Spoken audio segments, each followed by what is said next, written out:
नुकतंच एक नवीन feature launch केलंय, ज्याचं नाव आहे पॉकेट मनी, जे UPI सर्कल सुविधेचा एक महत्त्वाचा भाग आहे। तर या फीचरचा फायदा काय, तर या फीचरमुळे तुम्ही बँक खात्याशिवायही सुरक्षितपणे पेमेंट करू शकता। मग आता हे फीचर नेमकं काम करतं कसं, तर सोपं आहे। ज्यांच्याकडे स्वतःचं बँक खातं किंवा स्वतंत्र UPI ID नाहीये, अशा व्यक्तींना तुम्ही सेकंडरी युजर म्हणून निवडून तुमच्या खात्यातून पैसे खर्च करण्याची परवानगी देऊ शकता। पण याचं नियंत्रण तुमच्या हातात असेल।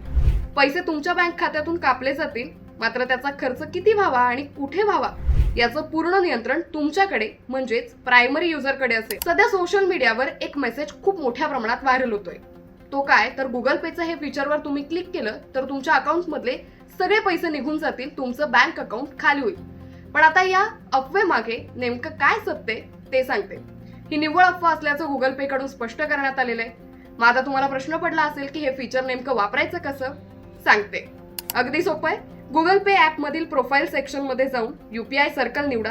ज्याला पैसे द्यायचे त्याचं नाव किंवा नंबर निवडा किंवा त्यांचा UPI circle QR code scan करा। मंजुरीची पद्धत निवडा, त्यानंतर त्या व्यक्तीशी असलेलं नातं आणि त्यांचा सरकारी ID नंबर भरा। तुमचा UPI पिन टाकून तुम्ही हा व्यवहार करू शकता।